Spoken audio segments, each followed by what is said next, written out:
Hello and welcome back to the course on machine learning. I hope you enjoyed the previous tutorials, and today we're going to talk about the different types of kernel functions.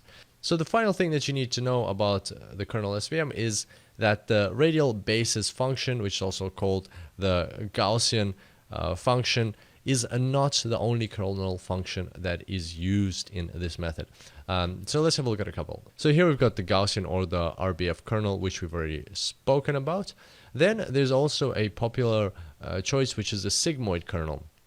And that's the formula on the right. It's in a bit of a different notation, but the essence is the same, is that you still select a landmark, and then from there, depending on the distance to the landmark, different results will occur. But in this case, as you can see, this kernel function is directional. So anything, even like just looking at it in this two-dimensional space is just a projection, you can see that anything to the right will be automatically right away will have a high value, so will be included in your classification. Anything to the left will be excluded. So sometimes you might require these situations. So maybe if you look at a two-dimensional space, just imagine those points that we had.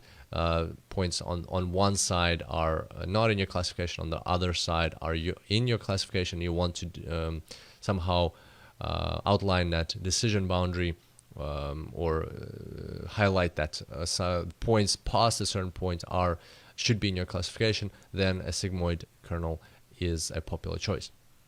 Also, we've got polynomial kernels, which are also popular, one of the more popular choices, and here you can have like a polynomial which dictates how your kernel behaves. And again, you can go into more detail on that. So this tutorial is not for us to discuss the specifics of each one of these kernels, but just to show you that they exist and help you be aware of the different types. And so these are the most popular choices: the Gaussian, RBF, sigmoid, and polynomial.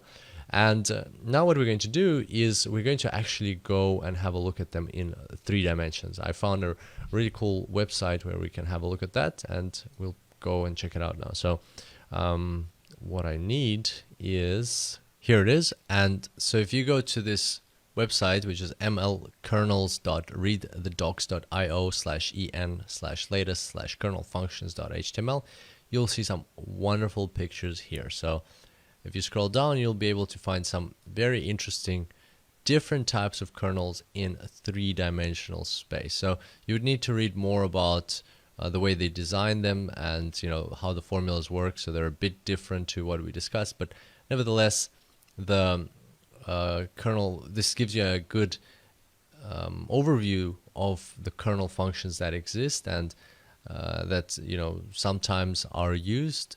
Probably the 3 that we highlighted would be more than enough for most scenarios that you might come across, but it's always good to know that other types of kernels also exist and they are available to you. So there's this sigmoid kernel, which we talked about as well.